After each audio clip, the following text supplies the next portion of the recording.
कि जिहड़ा आ लोग जिहड़े ने बहुत ज़्यादा जिहड़े अग्रैसिव हो के सड़कों ते उतरे ने, क्योंकि सरकार दियां कुछ गलत नीतियां करके लोगों नूं जिहड़ा आ सड़क उत्ते उतरना पैंदा आ।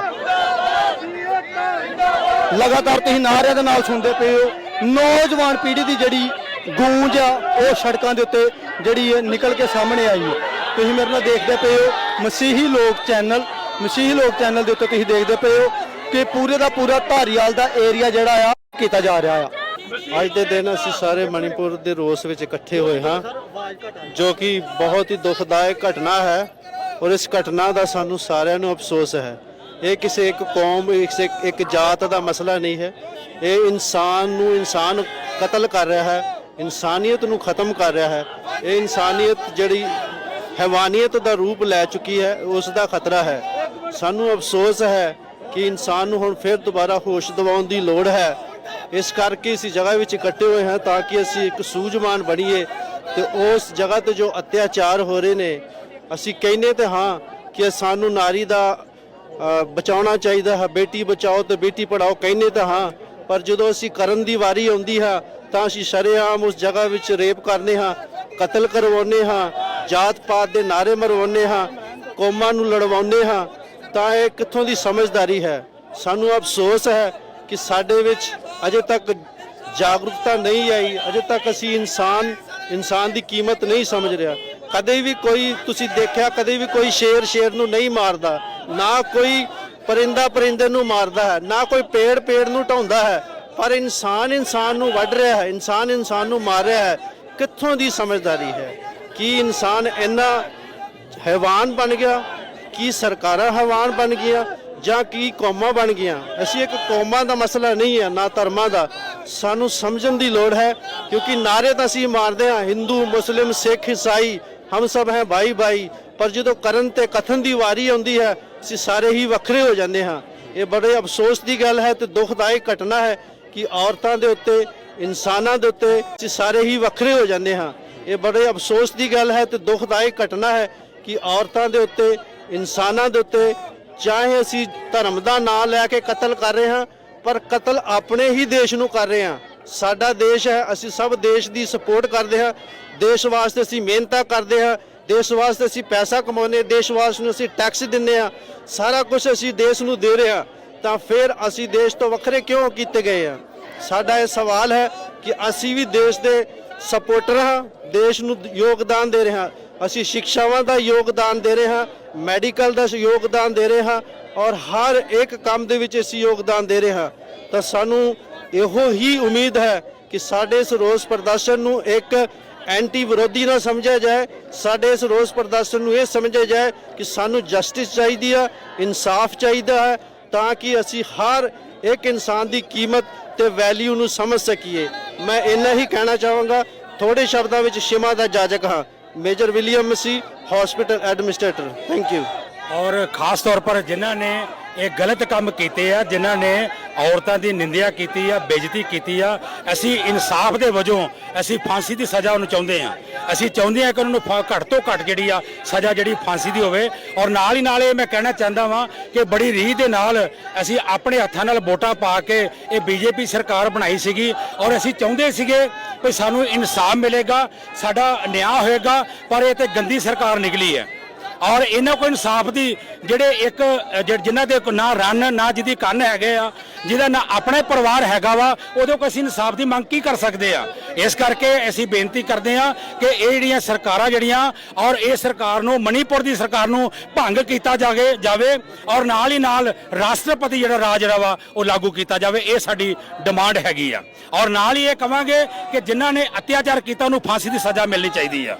Thank you. ਇਹ ਸੀ ਜੀ ਸਾਡੇ ਨਾਲ ਪਾਸਟਰ ਸਾਹਿਬਾਨ ਜਿਨ੍ਹਾਂ ਨੇ ਕਿਹਾ ਕਿ ਇਹ ਸਿਰਫ ਇੱਕ ਧੀ ਦਾ ਜਿਹੜਾ ਆ ਇਹ ਇੱਕ ਧੀ ਕਰਕੇ ਆਪਾਂ ਜਿਹੜਾ ਰੋਸ ਪ੍ਰਦਰਸ਼ਨ ਨਹੀਂ ਕਰਦੇ ਪਏ। ਭਾਰਤ ਦੀਆਂ ਹੋਰ ਵੀ ਕਈ ਧੀਆਂ ਦੇ ਨਾਲ ਇਹੋ ਜਿਹੇ ਅਤਿਆਚਾਰ ਹੋ ਰਹੇ ਨੇ। ਇਹਨਾਂ ਅਤਿਆਚਾਰਾਂ ਨੂੰ ਬੰਦ ਕੀਤਾ ਜਾਵੇ। ਜਿਹੜੀ ਹੈ ਬੜੇ ਦੁੱਖ ਦੇ ਨਾਲ ਇਕੱਤਰਿਤ ਹੋਈ ਹੈ ਔਰ ਕਾਰਨ ਸਾਰਿਆਂ ਨੂੰ ਪਤਾ ਹੈ ਕਿ ਉਥੋਂ ਦੇ ਦਰਿੰਦਿਆਂ ਨੇ ਬਹੁਤ ਹੀ ਗੰਦੀ ਤਰੀਕੇ ਦੇ ਨਾਲ ਜਿਹੜੀ ਹੈ ਔਰਤਾਂ ਨੂੰ ਸ਼ਰਮਸਾਰ ਕੀਤਾ ਹੈ। ਔਰ ਸੱਚਮੁੱਚ ਇਹ ਸਾਡੀ ਜੋ ਸੈਂਟਰ ਦੀ ਸਰਕਾਰ ਹੈ, ਇਹ ਸਾਰਾ ਕੁਝ ਉਹਨਾਂ ਦੀ ਵਜ੍ਹਾ ਨਾਲ ਹੋਇਆ ਹੈ। ਕਿਉਂਕਿ ਉਹ ਹਮੇਸ਼ਾ ਸ਼ਰਾਰਤੀ ਅੰਸਰ ਜਿਹੜੇ ਨੇ ਉਹਨਾਂ ਨੂੰ ਹਮੇਸ਼ਾ ਅੱਗੇ ਕਰਦੇ ਰਹੇ ਨੇ, ਹਮੇਸ਼ਾ ਉਹਨਾਂ ਨੂੰ ਮਾਫ ਕਰਦੇ ਰਹੇ ਨੇ। ਔਰ ਸਾਡੀ ਸੱਚਮੁੱਚ ਸਾਰਿਆਂ ਦੀ बहुत दुख इस गल तो पहुंचा है और सचमुच सारियां दी ये गुजारिश है, दिल तो गुजारिश है कि मोदी सरकार जिहड़ी है वो दोबारा कदी भी इस इंडिया भारत दे विच जितनी नहीं चाहिए। कोई भी इंसान जिहड़ा है वो मोदी सरकार नूं कदी भी बीजेपी सरकार नूं वोट ना पाए, क्योंकि इन्हां दी सरकार दे विच औरतां नूं बेनकाब कीता गया है, औरतां नूं शर्मसार कीता गया है और खास करके मसीहां नूं सताया गया है, चर्चिस नूं जलाया गया है, जो कि बहुत ही मंदभागी घटना है। और मैं सारे अगे गुजारिश करती हाँ कि साडी आवाज़ जिहड़ी है वो सेंटर सरकार तक पहुँचे और अगे तो इन्हां दी सरकार कदी भी ना आवे। हथ जोड़ के बेनती है कि आने वाले समय च कोई भी मोदी सरकार नूं वोट ना पावे, क्योंकि असी ही यही सरकारां गंदियां सरकारां नूं बनाने आ और यही सरकारां सानूं दबदियां ने, खास करके सानूं मसीह लोकां नूं दब रहियां ने। सारे अगे यही बेनती रहेगी मेरी कि आने वाले समय च कदी भी इन्हां सरकारां नूं अगे ना लिआंदा जाए। धन्नवाद करते हैं। और मैं ये जरूर अज याद दिलाना चाहांगी सरकारां नूं कि मसीह लोकां दा और मसीह कम्यूनिटी दा पूरे संसार विच एक वड्डा योगदान है, चाहे वो मैडिकल फील्ड च है, चाहे वो एजुकेशनल फील्ड च है। ते पर जे ये साडी इन्नी बेअदबी करनगे साडियां भैणां दी, साडियां औरतां दी, ते शर्मनाक होवेगा। और ये घट गिनती दे लोग ना समझे जान मसीह, भावें असीं घट गिनती दे हाँ, पर साडा जिहड़ा है इकट्ठ एक वड्डा इकट्ठ है। असीं मुसीबत वेले एक दिल हो के, एक जान हो के असीं अपने हक्कां वास्ते लड़ांगे। और खास करके साडी यही बेनती है कि मेहरबानी करके जिन्ने भी दोषी हैं जां जिथे अनजस्टिस हो रहा है, जस्टिस हो सके। धन्नवाद।